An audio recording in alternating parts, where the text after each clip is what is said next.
हनुमान की पूंछ में लगन न पाई आग, लंका सगरी जल गई, गए निशाचर भाग। वो भी क्या दिन होते थे जब शारदीय नवरात्रे शुरू होते थे। और भारत की तो क्या कहूँ, दिल्ली के हर मोहल्ले में 5-7 गली छोड़कर एक छोटी मोटी रामलीला हुआ करती थी। कलाकार जो उसमें भाग लेते थे, कोई अपने घर से साड़ी लाता था, चादर लाता था, दरी लाता था पर्दे वगैरह बनाने के लिए, और एक 14-15 साल के सुंदर से लड़के को सीता बनाया जाता था। बाद में उसी लड़के को पूरा मोहल्ला छेड़ा करता था। अब लोगों के लिए, खासकर बच्चों के लिए, ये बड़ी मनोरंजक चीज़ होती थी। उस समय दूरदर्शन एक ही चैनल, 4 घंटे का ब्लैक एंड वाइट प्रसारण। ऐसे में रामलीला शुरू हो जाना बच्चों के लिए लॉटरी लग जाने जैसा होता था। और सबसे ज़्यादा मज़ा उन्हें तब आता था जब हनुमान अशोक वाटिका उजाड़ते थे और केले, अमरूद उनकी तरफ फेंकते थे।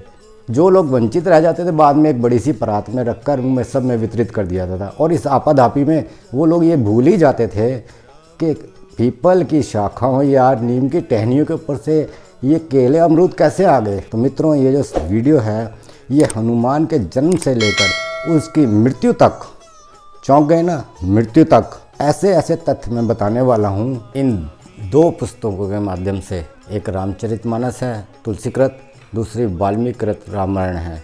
इनके माध्यम से मैं हनुमान के विषय में जानकारी दूंगा। आप वीडियो को अंत तक जरूर देखना। सभी हनुमान भक्तों को राम राम।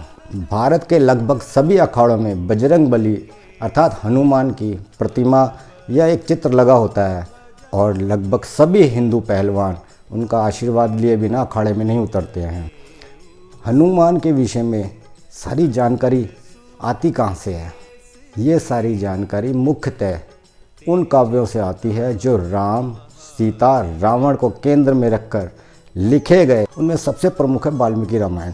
यूँ तो राम, सीता और रावण को लेकर बहुत सारी कथाएं लिखी गई हैं। उत्तर भारत में खासकर वाल्मीकि रामायण और अब इन दिनों ज़्यादातर रामचरितमानस का जोर है।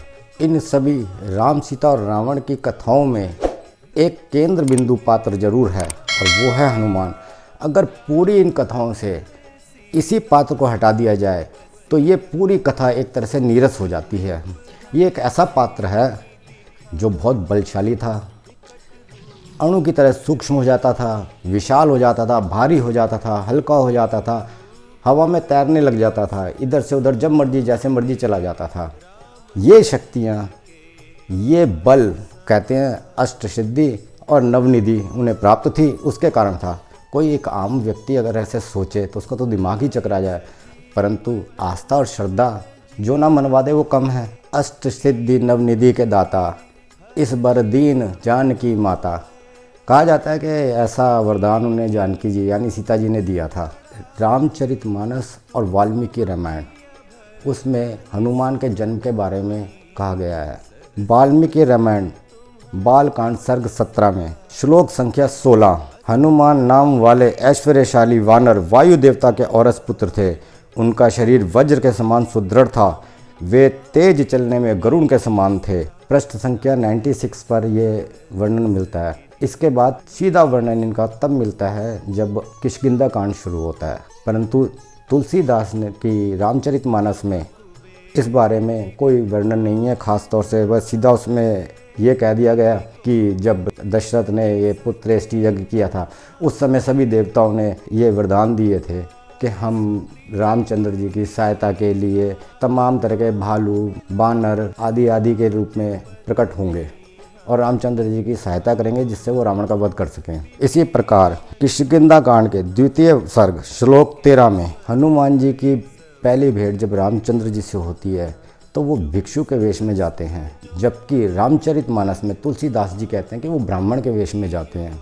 एक बात बड़ी हैरान करने वाली है कि ये अंतर आता क्यों है। ये स्पष्ट है कि वाल्मीकि रामायण काफ़ी पहले लिखी गई थी और रामचरितमानस जो है वो 16वीं शताब्दी में लिखी गई थी। ये अंतर आना स्वाभाविक है और दोनों की भाषा का भी अंतर है। और हनुमान के जो इसमें कर्तव्य दिखाए गए हैं, जो कारनामे दिखाए गए हैं, वो बहुत अद्भुत और विलक्षण हैं। हनुमान जी जब सीता का पता लगाने के लिए 100 योजन समुद्र को लांघते हैं, वहाँ से ये सारी कथा बहुत रोचक हो जाती है।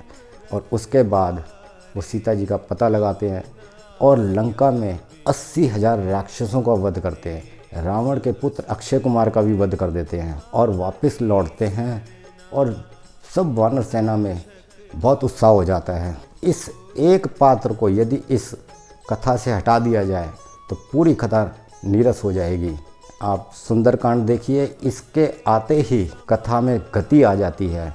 उससे पहले जो नीरस था, विषाद का माहौल था या कथा धीमी चल रही थी, उसका अंत हो जाता है। इसलिए सुंदरकांड बाकी कांडों से थोड़ा बड़ा भी है। इसी तरह वाल्मीकि रामायण के किष्किंधा कांड के सर्ग 66 में जामवान द्वारा हनुमान को प्रेरित करने के उद्देश्य से उनकी उत्पत्ति के बारे में वर्णन किया जाता है कि वो कैसे उत्पन्न हुए थे और कैसे उन्होंने सूर्य को खाने की कोशिश की थी। और उस समय इंद्र के वज्र द्वारा उनकी ठोड़ी पर चोट लगने से वो उनकी ठोड़ी थोड़ी टेढ़ी हो गई थी। इस तरह से उनका नाम हनुमान पड़ा। अब ये हनु ठोड़ी को भी कहते हैं और हनु का मतलब हनन भी हो सकता है, यानी उनके मान का इस तरह से हनन हुआ। या ये भी कह सकते हैं कि हनुमान का अर्थ हो गया जो मान का या अहंकार का नाश करता हो, हनन करता हो। कई पुराणों में इस तरह के वर्णन मिलते हैं कि उन्होंने परशुराम जी के अहंकार का नाश किया, बलराम के अहंकार का नाश किया और गरुड़, सुदर्शन चक्र आदि के अहंकार का भी नाश किया था। भीम और अर्जुन के अहंकार का भी नाश करने का वर्णन कुछ पुराणों में मिल जाता है। मैं यहाँ वाल्मीकि रामायण और रामचरितमानस के सिर्फ 6 कांडों की बात कर रहा हूँ, क्योंकि माना जाता है कि जो 7वां कांड है, उत्तर रामायण कहते हैं जिसे, वह प्रक्षिप्त है, बाद में जोड़ा गया है। इसलिए उसकी चर्चा करना ठीक नहीं है, क्योंकि उसमें कई तथ्य ऐसे हैं जो मेल नहीं खाते पहले की कथा से। एक प्रश्न अवश्य उठता है कि जितने भी ये वानर योद्धा थे, सुग्रीव, बाली, अंगद, हनुमान, इन सब की पूंछ थी, परंतु कहीं ऐसा वर्णन नहीं मिलता कि इनकी पत्नियों की भी पूंछ थी। ऐसा क्यों था? क्या उस समय ये जो वानर थे ये अन्य प्रजातियों के साथ संबंध बनाते थे या वर्ण संकर संतान उत्पन्न करते थे, क्योंकि स्त्रियों की तो पूंछ नहीं थी? क्या ये निएंडरथल मानव थे? कुछ रिपोर्ट्स में कहा गया है कि ये निएंडरथल मानव जो लगभग 24,000 साल पहले हुआ करते थे, उनकी शक्ल इनसे मिलती हुई है, परंतु पूंछ का वर्णन तो वहाँ भी नहीं आता। ऐसे कोई आर्कियोलॉजिकल एविडेंस या बायोलॉजिकल एविडेंस भी नहीं मिलते कि पहले मनुष्य की इतनी लंबी पूंछ हुआ करती जैसे कि इन सब वानरों की होती थी। तो ऐसा कैसे है कि इन काव्यों में, इन साहित्यों में इन सब वानरों की पूंछ दिखाई गई है? एक बात और खलती है कि माना कि अष्टसिद्धि और नवनिधि उनके ज्ञाता सिर्फ हनुमान जी थे, और मान लेते हैं कि ब्रह्मपुत्र होने के कारण जाम्बवान भी ये थोड़ा बहुत ज्ञान रखते होंगे, परंतु ये सब लोग राक्षस, वानर, भल्लूक, गीद, मनुष्य सब आपस में एक ही भाषा में संवाद कैसे कर लेते थे? ये विचार करने योग्य प्रश्न है। उड़िया भाषा में एक विलंका नामक रामायण लिखी गई है। उसमें सीता की आज्ञा से हनुमान जी राम को खोजने जाते हैं। लगभग कहानी वैसी ही है जैसी बाकी रामायणों में है। मुख्य पात्र वही हैं, सीता, राम, रावण और हनुमान। हनुमान जाते हैं और जिस विलंका के पास ये पहुंचते हैं राम को खोजते हुए, वहाँ चारों तरफ एक सरोवर होता है, उसमें एक जल होता है। वो जल उस किले की रक्षा के लिए या विलंका की रक्षा के लिए होता है कि यदि कोई शत्रु भाव से वहाँ आएगा और उस जल को पिएगा तो मारा जाएगा, परंतु मैत्री भाव से आने वाले को वो कोई नुकसान नहीं पहुँचाएगा। वहाँ पर उसकी रक्षा करने वाली एक लंकिनी कह लो या पहरेदार स्त्री होती है। वो जब जानती है कि ये हनुमान जो आए हैं ये राम को ढूंढते हैं, अर्थात ये शत्रु पक्ष के हैं, तो वो उनके गले में जाके बैठ जाती है, जिसके कारण हनुमान जी को बहुत प्यास लगती है और वो उस जल को पीते हैं और जल को पीने से उनकी मृत्यु हो जाती है। ये किस रामायण में? उड़िया की विलंका रामायण में। ऐसा वर्णन आपको और कहीं नहीं मिलेगा। बाकी जगह तो कहा गया कि हनुमान चिरंजीवी हैं, ऐसा वरदान उन्हें इंद्र ने दिया था कि आप जब तक चाहो जीवित रह सकते हो। ब्रह्मा ने वरदान दिया था कि तुम्हारे ऊपर कोई शस्त्र काम नहीं करेगा, इसलिए उन्हें वज्रंगी कहा जाता है, वज्र जैसे अंग वाले। अब आप चौंक गए होंगे कि उनकी मृत्यु हो गई। ऐसा नहीं है। उसके बाद क्या होता है कि पवन देव जो होते हैं वो विष्णु से पूछते हैं कि मेरा पुत्र कहाँ है, तो विष्णु बताते हैं कि उसकी मृत्यु हो गई है। तो वो बड़े शोक में चले जाते हैं। देवताओं को भय होता है कि अगर पवन देव ने अपनी गति थाम ली तो सृष्टि का नाश हो जाएगा, तो वो सब उसकी सहायता करते हैं और किसी प्रकार हनुमान को पुनर्जीवित कर देते हैं। यूँ तो वाल्मीकि रामायण बहुत पुरानी है, परंतु हनुमान नामक पात्र को सबसे ज़्यादा लोकप्रिय बनाने का काम तुलसीदास जी ने किया है। उन्होंने ही सुंदरकांड में ऐसा ऐसा वर्णन हनुमान जी के लिए किया है, कैसे उन्होंने लंका जलाई और उनके बल का ऐसा प्रदर्शन किया कि उन्हें किसी की भी सहायता की आवश्यकता नहीं थी। यहाँ तक कि राम लक्ष्मण 2 बार मूर्छित हुए, उन्हें नागपाश में बांधा गया और उनके प्राण निकलने को गए। उनको भी पुनर्जीवित करने के लिए या संजीवनी देने का काम हनुमान जी ने किया।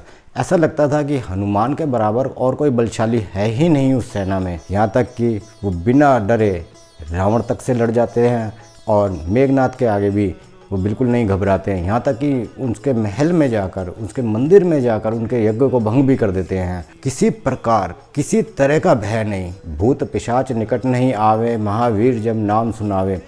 तो उनको कैसा भय, बल्कि उनकी गर्जना से पूरे लंकावासी डर जाया करते थे, भयभीत हो जाते थे। राम लक्ष्मण तक की सहायता करने वाले और पूरी की पूरी सेना को जीवित कर देने वाले, उनके लिए औषधि लाने वाले एकमात्र हनुमान ही होते थे। और कैसे उन्होंने इस पात्र को इतना लोकप्रिय बनाया, ये 2 चीज़ें, एक तो सुंदरकांड और दूसरा हनुमान चालीसा। हालांकि हनुमान चालीसा जो है रामचरितमानस का अंग नहीं है, फिर भी ये इतना लोकप्रिय है कि ज़्यादातर भक्त इसको गाया करते हैं। तो इस प्रकार हनुमान का जो पात्र है ये बहुत विलक्षण पात्र है।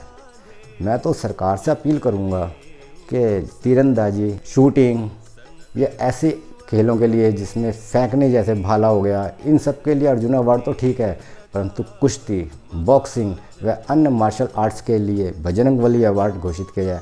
आप क्या कहते हो? आपको मेरी ये वीडियो कैसी लगी? बजरंगबली के बारे में आप और कुछ जानना चाहते हैं?